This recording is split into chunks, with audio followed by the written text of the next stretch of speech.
Yeah.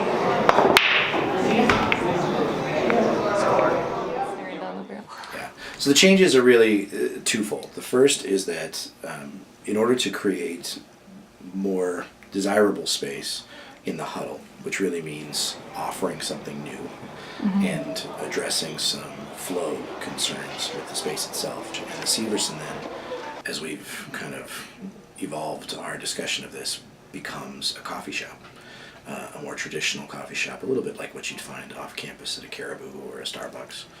And so the concept is to create a coffee kiosk, essentially, in the Siverson Lounge that will be a full functioning coffee shop, and then to address the furniture within the Siverson as well to create a little more of that coffee shop feel.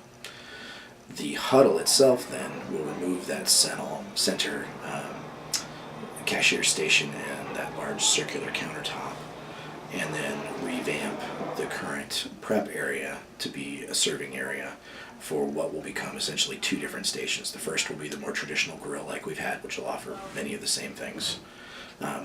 The other will be a Sodexo branded sub shop.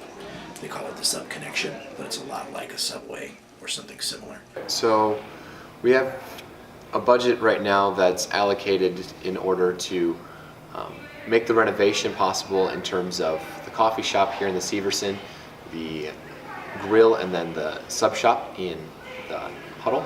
And then additional funds that we have can be allocated in order to get new furniture or carpeting, but those are likely projects that will not wind up occurring until the summer because first off, like time-wise, it might not be enough time to execute that, and then as well as funds, they'll have a better idea of how much funds they have left over from the initial renovation in the summer.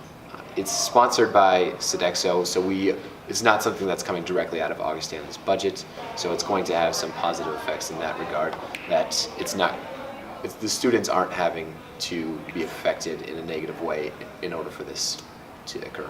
The hope is that it creates spaces that are more comfortable, that address some of the issues we have with how long it takes to get through a line with 6 people in front of you who want coffee, and also offer students something much more interesting and hopefully a little more engaging than what we've had.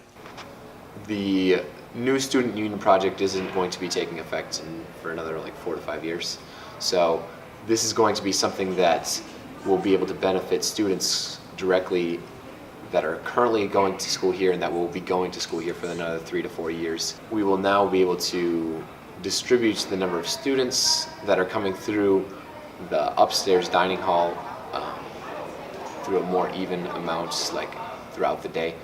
Specifically in the huddle, we're hoping to have 2 pool tables, and the area that's closer to where the food is going to be served is going to be more of a recreational space. So that's where we're going to have some booths set along for the people that are eating. And then in the back area is going to be more of a study-oriented space. I'm not entirely sure what the huddle is for, because, when you look at the huddle, you got people who are studying, you got people who are, playing pool, you got people who are eating. But I think that with the new renovations, the huddle will be a little more cohesive. I think the huddle renovation is going to be great for students because it allows for more entertainment, more social mobility, and more studying within the huddle.